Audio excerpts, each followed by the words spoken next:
May dahilan kung bakit tinawag na monster ng Japan si Naoya Inoue dahil mahusay rin talaga at isang ganap na pound for pound. Ngunit may nakita tayong butas sa kanyang fighting style na pwedeng makapitalized ng mga makakalaban niya sa hinaharap.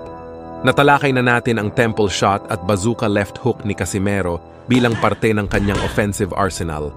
Nasipat rin natin na left hook ang nagpapahirap kay Inoue sa kanyang buong karera na tila ba hindi masolusyonan.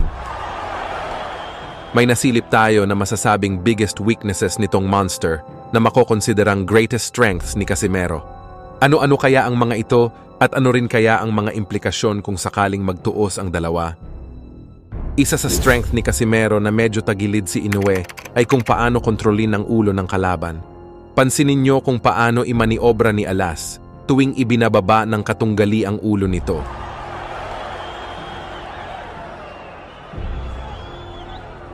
Ginagamit niya ang kanyang forearm para limitado ang galaw nito at madaling patamaan. Usually tinatarget niya ang sentido o temporal lobe ng kalaban. Ito yung tinatawag na temple shot.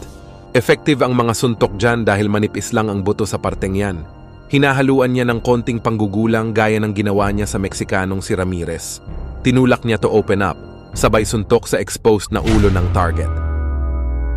Habang si Inoue ay may nakita tayong iilang clip tulad ng laban niya kay Donaire at sa iba pa.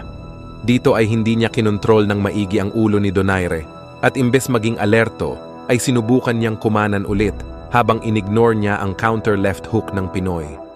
Nadali siya rito at basag ang eye socket niya kaya pagkatapos ng laban ay rekta pagamutan. Dito na-realize ng mga fans na itong tinuturing na monster ay hindi pala invincible. May benefit of the doubt pa dito dahil baka sa mga panahong ito ay improving pa lang si Inoue. Subalit na ulit muli kay Luis Neri at dito ay bumagsak na siya sa unang pagkakataon.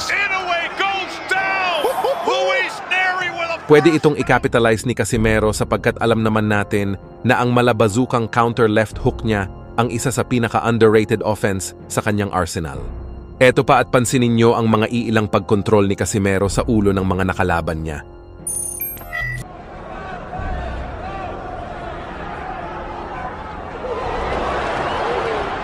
Mga gantong boksingero ay hindi takot tignan ng galaw ng kalaban even though pwedeng sumuntok yan. Kasi yung iba kapag inatake ng dikitan, abay yumuyuko agad dahil takot tamaan at mapuntusan. Ito yung mga legit na matapang at kampante sa reflexes nila kasi agad iilag kapag aamba ng suntok ang kalaban. Natatamaan man ngunit kinakain niya lang din yan dahil nga matibay ang panga ng boksingerong to. I'm not saying na automatic na matatalo ni Casimero si Inoue dahil may execution pa yan. Mahilig pa namang mag-roll under sabay left hook si Casimero. Kapag sinubukan ni Inoue na kontrolin ang ulo ni Alas, abay baka hindi niya mamalayang may lumipad na bazooka left hook sa kanya.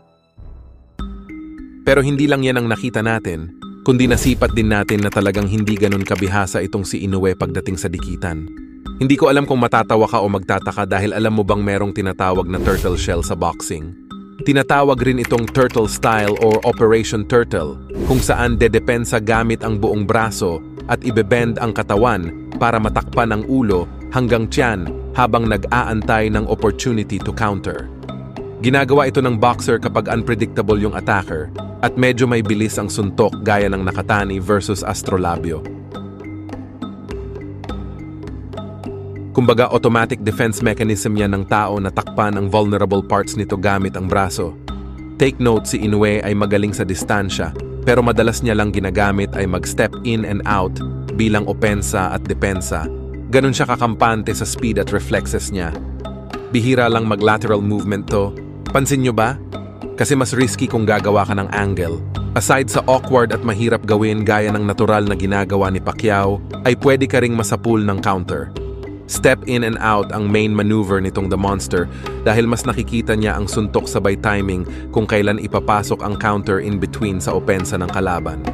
Pero itong si Naoya Inoue ay walang extraordinary na stamina kasi after niya mag-combinations ay noticeable ang pagko-cooldown niya. Ang ibig kong sabihin dito ay kapag napagod ang isang Naoya Inoue ay significantly nag-iiba ang galaw niya lalo na ang kanyang depensa. Agad nagto-turtle shell tuwing aatake ang kalaban.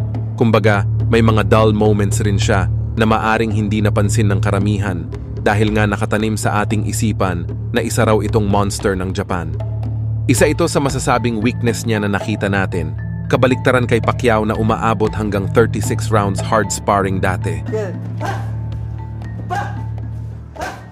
Mahirap talunin si Inoue sa distansyang kampante siya, pero kapag tinanggal mo ito, abay dun masisira ang diskarte niya.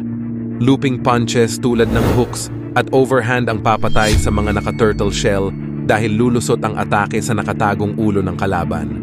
Ngunit kailangan rin ng punching speed dahil ang hooks ay prone to be countered with jabs, lalo na kung mabagal. Yung bazooka left hook ni Alas ay combination of accelerating speed and temple shot to take down the opponent. Nature's defense mechanism. Notice dito, tuwing nako-corner si Inoue ay may mga taunt o antics siyang ginagawa para ipamukha sa kalaban na marami siyang option at para na rin ma-distract. May scientific explanation dyan, ang purpose niyan ay hindi lang para magmukhang astig sa mga viewers, kundi masasabing defensive maneuver niya ito tuwing nako-corner. Just like Mother Nature, kapag ang cobra ay nakakita ng potential threat, ay biglang itataas ang ulo para magmukhang malaki sa paningin ng kalaban. Ganito rin ang ginagawa ng mga pusa kapag nakakita ng potential threat ay madalas tinataas nila ang kanilang likod at buntot. Ang mga dolphins ay nagkukumpulan para magmukhang malaki tignan sa harap ng mga pating at orca. Natural defense mechanism o survival instinct na applicable rin sa combat sports. Maaaring weakness din talaga ni Inoue to kapag merong boksingerong hindi re-respeto sa kanyang lakas at kaya siyang gitgitin sa lubid.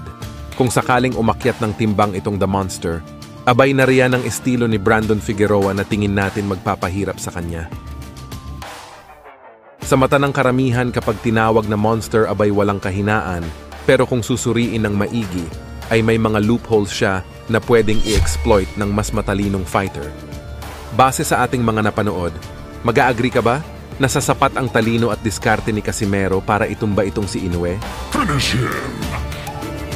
O ito'y isang hamak na ilusyon lamang ng ating mga mata dahil ang totoo ay lalapain lang siya nitong halimaw ng Japan? Disclaimer lang na hindi tayo expert o professional analyst ng boxing. Tayo'y isang hamak lang din na boxing fan at practitioner na mahilig manood ng laban with an in-depth analysis. Kaya asahan nyo na gagawan din natin ng technique breakdown ang iba pang iniidolong boksingero base lang din sa sarili nating opinyon. Dahil ang boxing ay hindi lang basta bara-bara, kundi may siyensya.